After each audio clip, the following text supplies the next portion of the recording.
Hello and welcome to the TAR education friends. Target all rounder की TAR education में मैं प्रकाश कुमार आप सभी का स्वागत करता हूं। दोस्तों, आज हम लोग देखेंगे 2 से 8 मई 2022 के weekly current affairs one liner with extra facts statics, जो आपके आगामी सभी परीक्षाओं के लिए अति महत्वपूर्ण होंगे। साथ में देखेंगे ये सभी एक्स्ट्रा फैक्ट्स, और इसका पीडीएफ पाने के लिए आप इन सभी सोशल मीडिया प्लेटफॉर्म्स टार एजुकेशन की और वेबसाइट से विजिट करके पीडीएफ और अन्य स्टडी मटेरियल सभी प्राप्त कर सकते हैं। सभी का लिंक नीचे डिस्क्रिप्शन बॉक्स में दिया हुआ है। प्रश्न यहाँ हिंदी में भी है और इंग्लिश में भी है। मोस्टली क्वेश्चन हम लोग हिंदी में करेंगे क्योंकि व्यूअर्स का डिमांड ज़्यादा इसी पर है, तो जहाँ जरूरत होगा हम लोग इंग्लिश में देखेंगे, लेकिन पीडीएफ आपको हिंदी और इंग्लिश दोनों में उपलब्ध कराए जाएंगे। लिंक नीचे मिलेगा आपको, यहाँ से वहाँ डाउनलोड कर लीजिएगा। तो चलिए बिना देर किए शुरू करते हैं आज का वीकली क्लास 2 से 8 मई 2022। चलिए, पहला प्रश्न है, हाल ही में कहाँ भारत के पहले इथेनॉल संयंत्र का उद्घाटन किया गया है? तो ये किया गया है बिहार राज्य में। बिहार के मुख्यमंत्री कौन है? श्री नीतीश कुमार। इन्हीं के द्वारा पूर्णिया में भारत के पहले है तो इम्पोर्टेंट है, पहले इथेनॉल संयंत्र का उद्घाटन किया गया है। और इस इथेनॉल उत्पादन से पेट्रोल की लागत को कम करने और राज्य में रोजगार के नए अवसर पैदा करने में मदद मिलेगी। बिहार की राजधानी पटना है, मुख्यमंत्री श्री नीतीश कुमार हैं और राज्यपाल फागू चौहान हैं।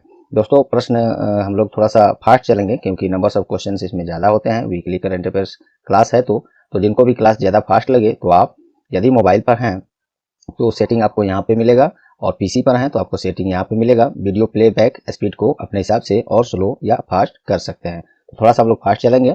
चलिए नेक्स्ट क्वेश्चन देखते हैं हम लोग।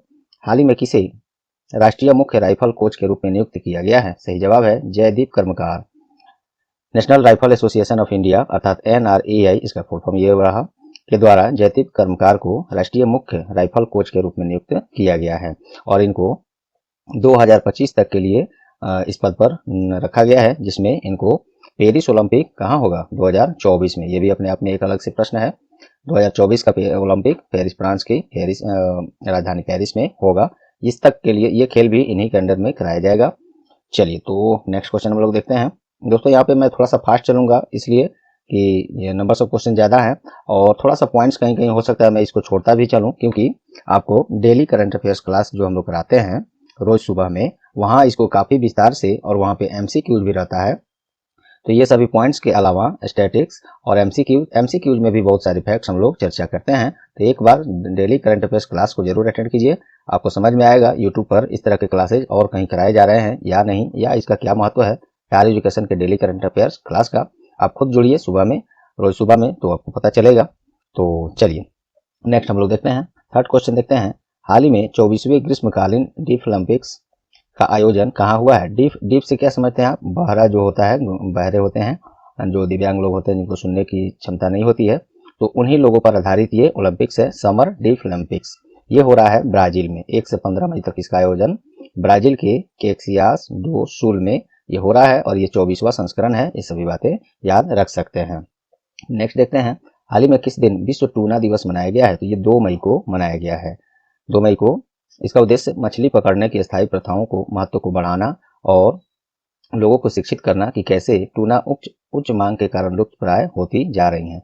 ऐसे टूना है क्या ये? तो देखिए, ये खारे पानी की मछली है जो थुन्नी जनजाति से संबंधित है, जो स्क्रोम्बिड्रे, जिसे मैक्रेल इंग्लिश में, दोनों तो वही है, परिवार का एक उप समूह माना जाता है। अर्थात ये बेसिकली खारे पानी का एक मछली है, जिसमें बहुत सारे ऐसे लाभ होते हैं, औषधीय गुण भी होते हैं, बहुत सारे जीव विज्ञान के दृष्टि से बहुत सारे लाभ हैं इस मछली के।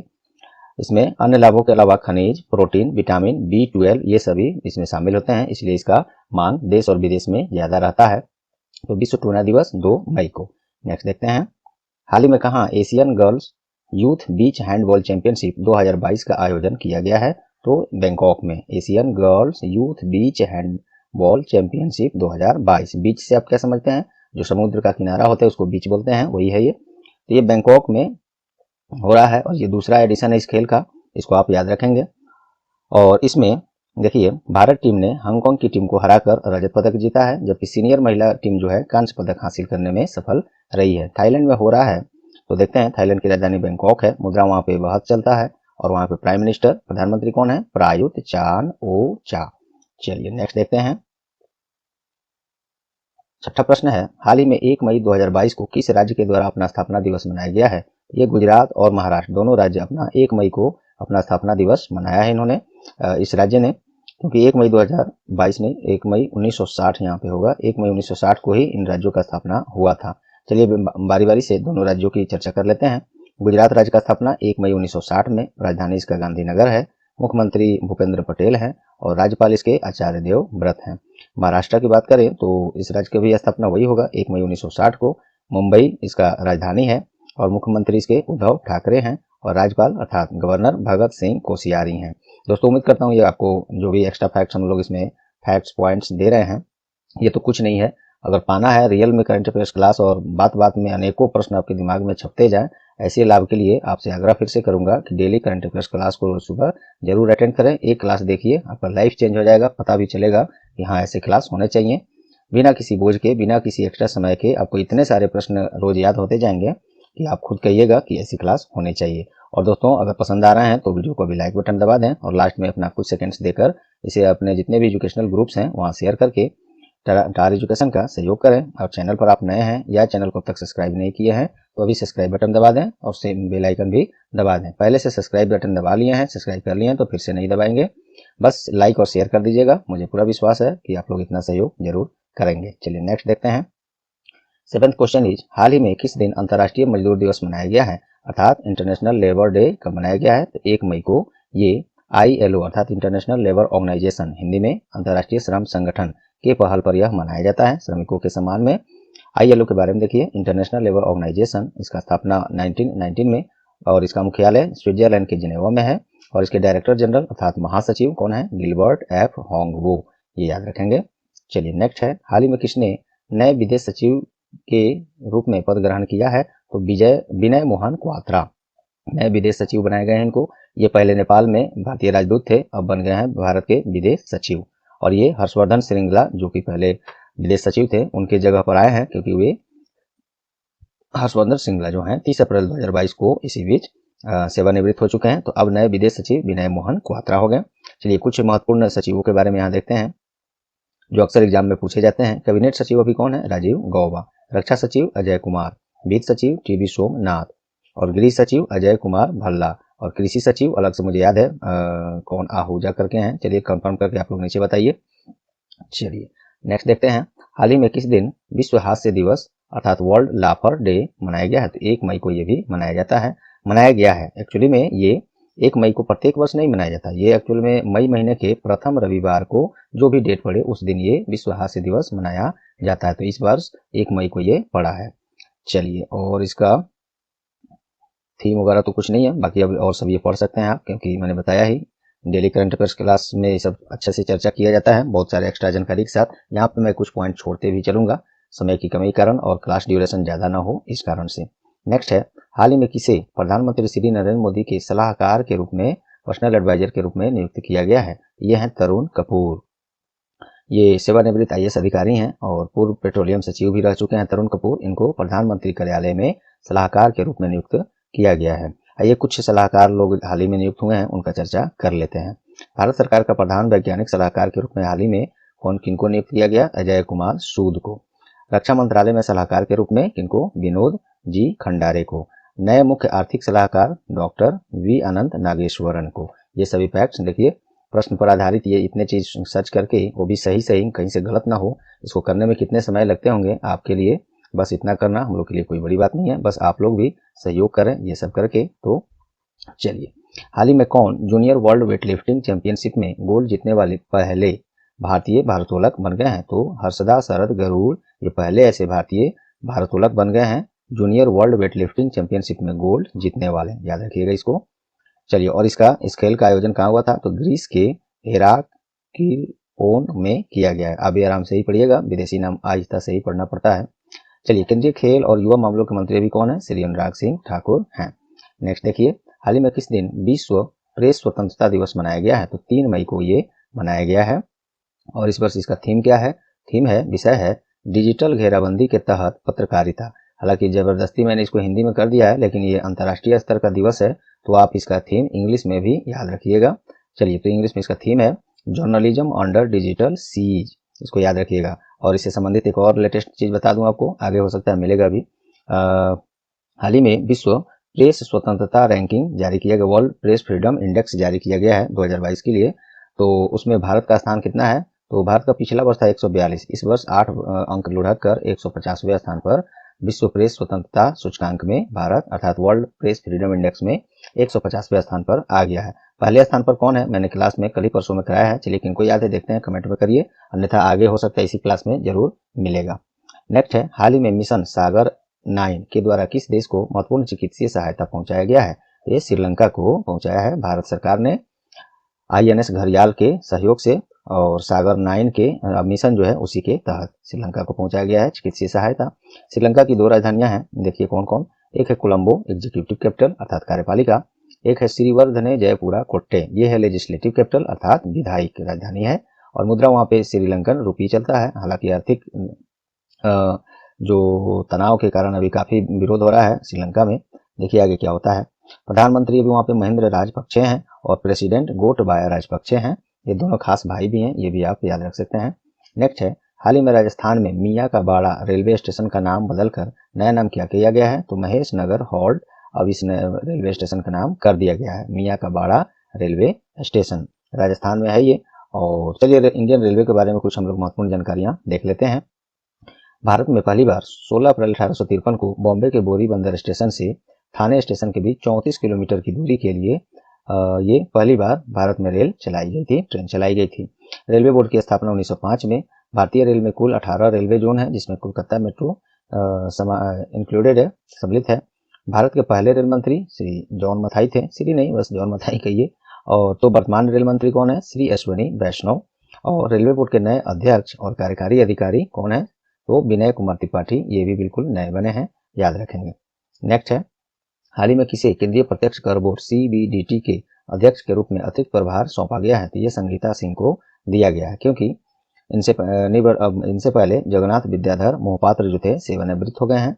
इन्हीं की जगह पर अब संगीता सिंह को इनको CBDT के अतिरिक्त प्रभार दिया गया है चेयरमैन पद के लिए। चलिए, CBDT अर्थात central board of direct taxes, इसका स्थापना 1944 में, हेडक्वार्टर इसका नई दिल्ली है और चेयरमैन अतिरिक्त प्रभार के साथ यही हो गई संगीता सिंह। नेक्स्ट है, हाल ही में केंद्र सरकार ने किस दिन को उज्ज्वला दिवस के रूप में मनाने का फैसला किया है? तो 1 मई को अब प्रत्येक वर्ष उज्ज्वला दिवस मनाया जाएगा। क्यों?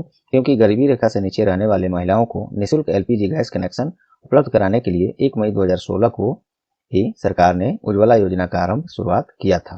पेट्रोलियम और प्राकृतिक गैस मंत्री भी कौन है? श्री हरदीप सिंह पुरी हैं। इससे पहले धर्मेंद्र प्रधान थे, जो कि अब शिक्षा मंत्री हैं।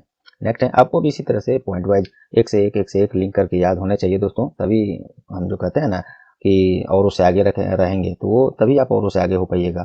जहाँ भी रहिए कुछ में कुछ लिंक जोड़ते रहिए, समझते रहिए, सीखते रहिए, बस यही तरीका है। बस ये तरीका आपको क्लियर होगा कब? डेली करंट अफेयर्स क्लास में आप जुड़ के एक बार देखिए, उसको कैसे एक से एक को जोड़कर बात बात में आपको बहुत चीज सिखा दिया जाता है, जो आपको अलग से समय नहीं देने पड़ेंगे और लगेगा नहीं कि आपको बोझ पड़ा और याद करना पड़ा, बस वो याद हो जाएगा। चलिए नेक्स्ट देखते हैं, हाल ही में किस राज्य सरकार के द्वारा मुख्यमंत्री मितान योजना का शुभारंभ किया गया है? छत्तीसगढ़ सरकार के द्वारा। इस योजना का घोषणा बहुत पहले हो चुका था, हम लोग पढ़ भी चुके थे क्लास में, लेकिन अब इसको लागू कर दिया गया है, मुख्यमंत्री मितान योजना। इसमें क्या होगा? तो छत्तीसगढ़ के निवासी लगभग 100 सार्वजनिक सेवाओं के का लाभ जो है डोर स्टेप अर्थात दरवाजे से ही उठा सकते हैं। इन सभी योजनाओं का लाभ छत्तीसगढ़ सरकार मितान योजना है। छत्तीसगढ़ की राजधानी रायपुर है। इस राज्य की स्थापना 1 नवंबर सन 2000 में मुख्यमंत्री भूपेश बघेल हैं और राज्यपाल इसकी अनुसुईया उइके हैं। चलिए नेक्स्ट देखते हैं, हाल ही में आयोजित संतोष ट्रॉफी टूर्नामेंट 2022 किस राज्य ने जीता है? ये केरल ने जीता है पश्चिम बंगाल को हराकर, और ये केरल के द्वारा इसका ये 7वां जीत है संतोष ट्रॉफी के रूप में। ये भी पॉइंट में याद रख सकते हैं, जो कि मैंने यहाँ पे कहीं दिखाया नहीं है, हमको याद है, वो मैं शायद इसको बनाते समय वो बात मेरे जिक्र में उस समय नहीं दिया हूँ। संतोष ट्रॉफी टूर्नामेंट फुटबॉल खेल से संबंधित लोकप्रिय खेल है, क्योंकि आपसे पूछा जाता है संतोष ट्रॉफी किस खेल से संबंधित है, तो ये बात भी याद होने चाहिए अगर ऐसा प्रश्न पूछा तो। ये फुटबॉल टूर्नामेंट है। इस बार का संतोष ट्रॉफी टूर्नामेंट 2022 केरल ने जीता है पश्चिम बंगाल को हराकर। केरल ने जीता है तो केरल की राजधानी तिरुवनंतपुरम है, मुख्यमंत्री पिनरई विजयन है और राज्यपाल आरिफ मोहम्मद खान है। चलिए नेक्स्ट है, हाल ही में कहा भारत के पहले इथेनॉल संयंत्र? ये रिपीटेड क्वेश्चन है, बिहार इसका सही जवाब है, आप होना चाहें तो इसको पढ़ लीजिएगा। चलिए नेक्स्ट देखते हैं, हाल ही में आयोजित खेलो इंडिया यूनिवर्सिटी गेम्स 2021 में किस विश्वविद्यालय ने पहला स्थान हासिल किया है? यह है जैन यूनिवर्सिटी। जैन यूनिवर्सिटी जो कर्नाटक में स्थित है, इसने 20 स्वर्ण 7 रजत 5 कांस्य पदक के साथ पहला स्थान हासिल किया है और इसी में 17 स्वर्ण पदक के साथ लवली प्रोफेशनल यूनिवर्सिटी दूसरे और 15 स्वर्ण पदक के साथ पंजाब यूनिवर्सिटी तीसरे स्थान पर है। चलिए बताइए कमेंट में, ये लवली प्रोफेशनल यूनिवर्सिटी कहाँ पे है। और इसका आयोजन, चूंकि ये 2021 दिख रहे हैं आपको, यहाँ दिख रहा है 2021 में ही होना था, लेकिन कोविड-19 के कारण विलंब होने तक गया।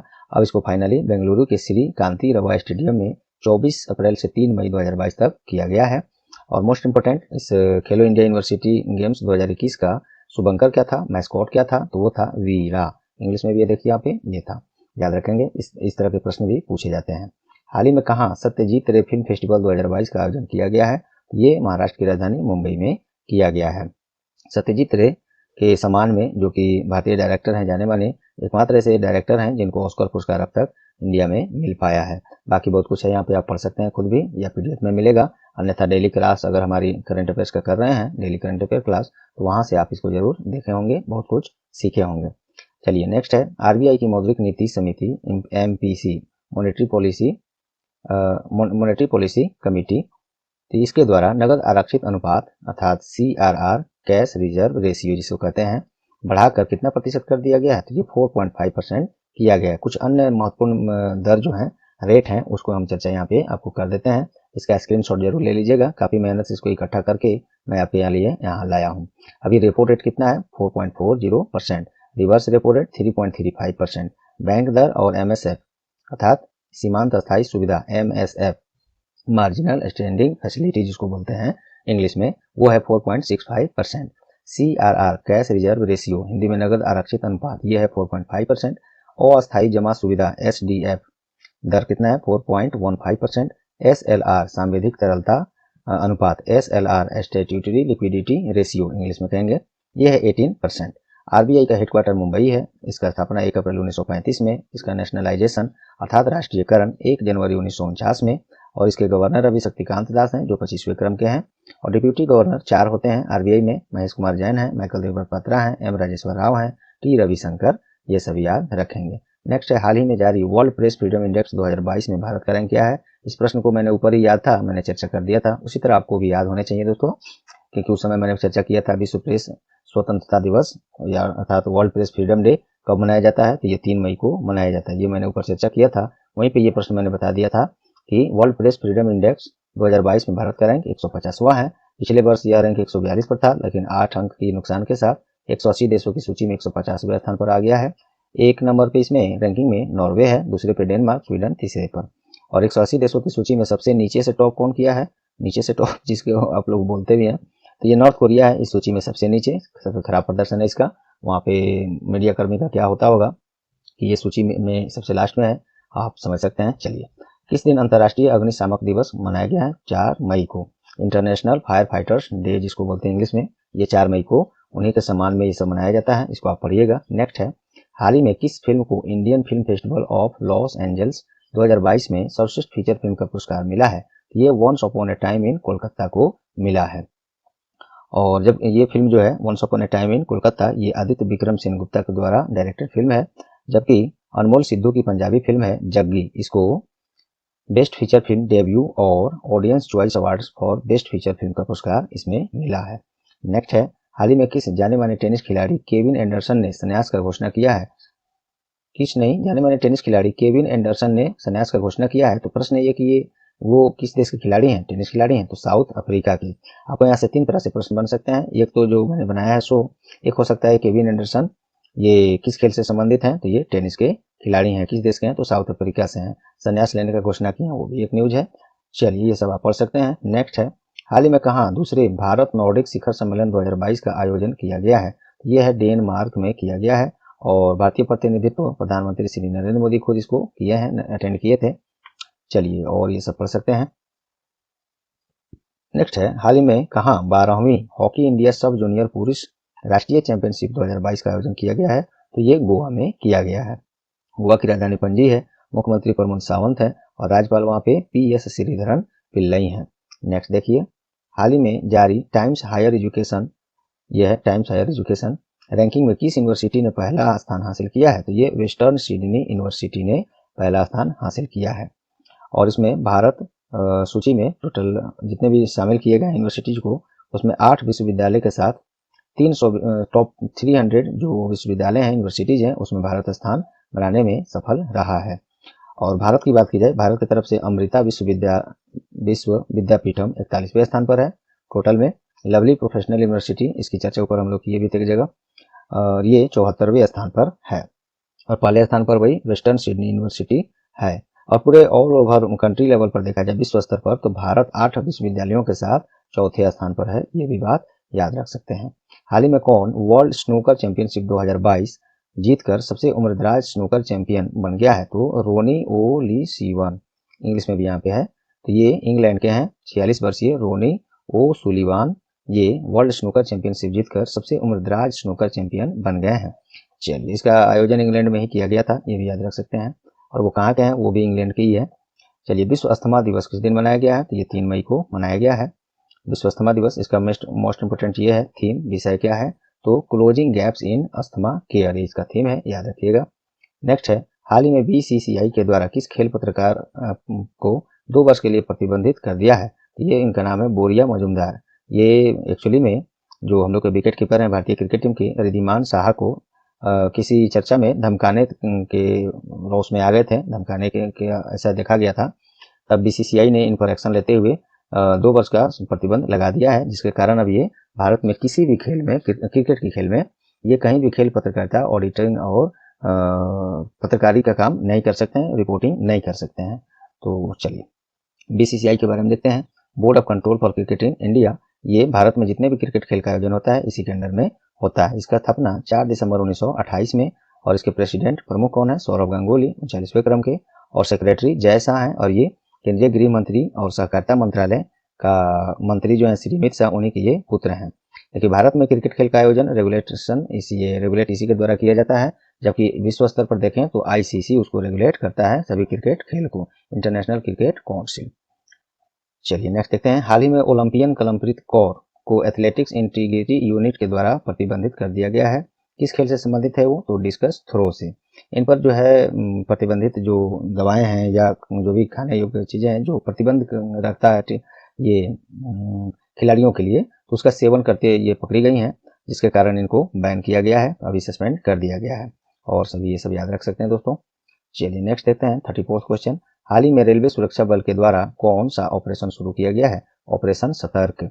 रेलवे सुरक्षा बल अर्थात आरपीएफ, रेलवे प्रोटेक्शन फोर्स, ये ऑपरेशन सतर्क चलाया था, जिससे क्या होगा कि एक्चुअली में देखिए, ट्रेन के माध्यम से कोई अगर कुछ ढुलाई करता है, जिसको ट्रेन के में बुकिंग करा के आना होता है, जिससे कि रेलवे के रेवेन्यू बढ़ेगा, इनकम बढ़ेगा, और उसको लोग छुपा कर कोई अगर ये सामान ढुलाई कर लेता है, तो उस तरह के टैक्स चोरी या वो चोरी ही है, कहिए, समझिए, तो रेलवे का रेवेन्यू कम होता है। अगर चुपके से कुछ, अगर आपको उसको बुकिंग कराना चाहिए था लेकिन आप ऐसे ही इधर उधर करके चले आ रहे हैं, तो उससे रेलवे की रेवेन्यू में कमी होती है, लाभ में कमी होती है, क्षति पहुंचती है। तो इस तरह की समस्या को दूर करने तथा कुछ अगर अवैध चीजें जैसे शराब, अवैध तंबाकू वगैरह वगैरह जो भी अगर वो सब तस्करी इसके माध्यम से हो रहा है, तो इस तरह की चीजों को रोकने के लिए ऑपरेशन सतर्क शुरू चलाया गया था। रेलवे के बारे में मैंने ये चर्चा यहाँ पे पॉइंट में देखिए दिया है हमने, लेकिन इसका चर्चा मैं ऊपर एक प्रश्न में हूबहू यही चीज कर चुका हूँ, आप इसको पुनः पढ़ लेंगे। हाल ही में आईसीसी द्वारा जारी वार्षिक T20 रैंकिंग में किस क्रिकेट टीम ने पहला स्थान हासिल किया है? तो अपना देश भारत। वार्षिक रैंकिंग है ये, T20 का आईसीसी ने जारी किया है, भारत इसमें पहले स्थान पर बना हुआ है। और ओडीआई टीम रैंकिंग की बात करें तो इसमें पहले स्थान पर न्यूजीलैंड है, और भारत को देखा जाए तो चौथे स्थान पर है। वही वार्षिक टेस्ट रैंकिंग देखा जाए तो ऑस्ट्रेलिया पहले स्थान पर, और भारत इसमें दूसरे स्थान पर बना हुआ है। नेक्स्ट देखिए, ICC international cricket council, headquarter इसका यूएई के अबू धाबी में, दुबई में है, सॉरी, और स्थापना इसका 15 जून 1909 में। चेयरमैन इसके ग्रेग बार्कले हैं, और सीईओ जियोफ एलार्डिस हैं। ये सभी काफी महत्वपूर्ण है, इसको याद रखिएगा। नेक्स्ट है, हाल ही में किसे इलेक्ट्रॉनिक्स और सूचना प्रौद्योगिकी मंत्रालय में सचिव के रूप में नियुक्त किया गया है? तो ये किया गया है अल्केश कुमार शर्मा को। चलिए, और कुछ हम लोग चर्चा कर लेते हैं, ये सब इनके बारे में है, आप पढ़ सकते हैं, लेकिन महत्वपूर्ण इसमें कुछ और है, ये बता दूं। केंद्रीय इलेक्ट्रॉनिक्स और सूचना प्रौद्योगिकी मंत्री कौन है? श्री अश्विनी वैष्णव। चलिए, कुछ सचिवों के बारे में मैं पुनः आपको चर्चा कर देता हूँ। इसमें कुछ ज्यादा सचिव के बारे में इस बार मैं लाया हूँ। कैबिनेट सचिव अभी कौन है? राजीव गौबा है। रक्षा सचिव अजय कुमार है। विदेश सचिव विनय मोहन क्वात्रा है। वित्त सचिव टीवी सोमनाथ है। गृह सचिव अजय कुमार भल्ला। कृषि सचिव मनोज आहूजा, हाँ, यही मुझे थोड़ा सा केवल आहूजा याद आ रहा था। मनोज आहूजा हैं और स्वास्थ्य सचिव अभी राजेश भूषण है।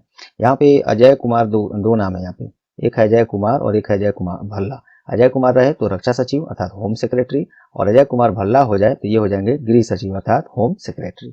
इसको दोनों को अलग से क्लियर याद रखिएगा, कंफ्यूज कर सकता है परीक्षा के दौरान आपको। हाल ही में भारत की पहली आदिवासी स्वास्थ्य वेधशाला स्थापित करने का घोषणा कहाँ हुआ है, तो ये उड़ीसा में हुआ है। पहला है तो ये महत्वपूर्ण है। केंद्रीय स्वास्थ्य मंत्री श्री मनसुख मंडाविया हैं, उड़ीसा में हो रहा है। तो देखिए उड़ीसा के बारे में, राजधानी भुवनेश्वर है और इस राज्य का स्थापना 1 अप्रैल 1936 में, मुख्यमंत्री नवीन पटनायक हैं और राज्यपाल इसके गणेशी लाल हैं। चलिए नेक्स्ट देखते हैं। हाल ही में किस राज्य सरकार के द्वारा vehicle movement tracking system launch किया गया है, ये हरियाणा में किया गया है। हरियाणा के मुख्यमंत्री कौन है, श्री मनोहर लाल खट्टर के द्वारा रेत और खनन सामग्री को ले जाने वाली वाहनों को ट्रैक करने के लिए ये system vehicle movement tracking system launch किया है। इससे क्या होगा, इस ट्रैकिंग सिस्टम में वाहन का प्रकार कि कौन सी गाड़ी है, ट्रैक्टर है, ट्रेलर है, ट्रक है, जो भी हो, और उसमें गाड़ी का नंबर, आने जाने और उसका ड्राइवर जो होगा, इन सभी की जानकारी उस ट्रैकिंग सिस्टम में होगा। और इसमें जो लोग पंजीकृत नहीं होंगे, रजिस्टर्ड नहीं होंगे, तो उनको बालू खनन क्षेत्र में प्रवेश की अनुमति नहीं दी जाएगी। चलिए नेक्स्ट देखते हैं। हरियाणा के बारे में देख लेते हैं। राजधानी चंडीगढ़ है, मुख्यमंत्री मनोहर लाल खट्टर हैं और राज्यपाल इसके बंडारू दत्तात्रेय हैं। नेक्स्ट है, हाल ही में जारी भारत की नागरिक पंजीकरण प्रणाली रिपोर्ट 2020 के अनुसार किस राज्य का लिंगानुपात उच्चतम है, तो ये लद्दाख का सबसे उच्चतम है लिंगानुपात, वो भी कब, जन्म के समय लद्दाख में सबसे ज्यादा 1104, अर्थात इसका मतलब हुआ 1000 महिलाओं पर 1104 ये पुरुष हैं। तो ये अच्छी है ये सेक्स रेशियो। चलिए 1000 पुरुष पर 1104 लड़कियां हैं, इस तरह से होगा इसका। और इसमें इनके ये लद्दाख के बाद अरुणाचल प्रदेश, तब अंडमान निकोबार द्वीप समूह, त्रिपुरा और केरल इसके बाद है इस रैंकिंग में। और सबसे कम लिंगानुपात अगर कहें जन्म के समय, ये मणिपुर का है 880, 1000 पुरुषों पर मात्र 880 महिलाएं लड़कियां जन्म ले रही हैं, ऐसा इस रिपोर्ट से स्पष्ट हुआ है। और ये रिपोर्ट जो है नागरिक पंजीकरण रिपोर्ट 2020, ये रजिस्ट्रार जनरल जो गृह मंत्रालय के अंतर्गत काम करता है के द्वारा जारी किया गया है। नेक्स्ट है, हाल ही में कब भारतीय अंतरिक्ष अनुसंधान संगठन इसरो शुक्र की कक्षा में एक अंतरिक्ष यान लॉन्च करने का योजना बनाया है, कब भेजेगा, तो 2024 में भेजेगा। किसके द्वारा, तो इसरो के द्वारा। इसका उद्देश्य क्या है, सूर्य के जो ग्रह है और उसके वातावरण का विस्तृत अध्ययन करना। इसरो ने किया है ये प्लान। तो इंडिया स्पेस रिसर्च ऑर्गेनाइजेशन, स्थापना 15 जून 1969 को, और इसका हेडक्वार्टर बेंगलुरु है और इसके चेयरमैन एस सोमनाथ हैं। चलिए नेक्स्ट देखते हैं। हाल ही में किस दिन अंतर्राष्ट्रीय आहार निषेध दिवस अर्थात इंटरनेशनल नो डाइट डे, इसका इंग्लिश होगा, ये मनाया गया 6 मई को। लोगों को अपने शरीर के प्रति सचेत रहने, स्वास्थ्य को से प्रेम करने अर्थात अपने आप को स्वस्थ रखने के लिए खाने पर विशेष ध्यान देने के लिए ये दिवस मनाया जाता है। चलिए इसको आप और पढ़ सकते हैं, पॉइंट है अभी। नेक्स्ट है, हाल ही में किस राज्य सरकार ने जेल में बंद कैदियों के आर्थिक उत्थान के लिए जीवला योजना ये शुरू किया है, ये महाराष्ट्र सरकार ने। ये इसका घोषणा बहुत पहले किया जा चुका था, लेकिन अब ये योजना जीवला योजना लॉन्च भी कर दिया गया है, तो पुनः न्यूज में आया है, तो हमने इसको आपको दिखा दिया। जीवला योजना के तहत क्या होगा, महाराष्ट्र राज्य में जितने भी कैदी जेल में बंद हैं उनके आर्थिक उत्थान के लिए या उनके परिवारों के सहयोग के लिए, जिनको कुछ कारोबार करना चाहते हो, उस पैसे से कोई भी आर्थिक लाभ उठाने के लिए उसका, जिससे कि कुछ भी कारोबार करके जीवन यापन कर सकें, ऐसी लाभ पहुंचाने के लिए जीवला योजना है ये महाराष्ट्र सरकार का। इसके द्वारा 7% ब्याज दर पर 50,000 रुपए तक का ऋण इसमें दिया जाएगा। और महाराष्ट्र के बारे में ऊपर एक प्रश्न में मैंने बहुत अच्छे से चर्चा कर दिया है। चलिए तो दोस्तों, उम्मीद करता हूँ आज का क्लास ये आप लोग को परीक्षा उपयोगी लगे होंगे। परीक्षा अगर ये मतलब एक और चीज, मैं महत्वपूर्ण चीज बीच में बताना भूल गया दोस्तों, आपको टॉपिक वाइज क्लास के बारे में बता दूं।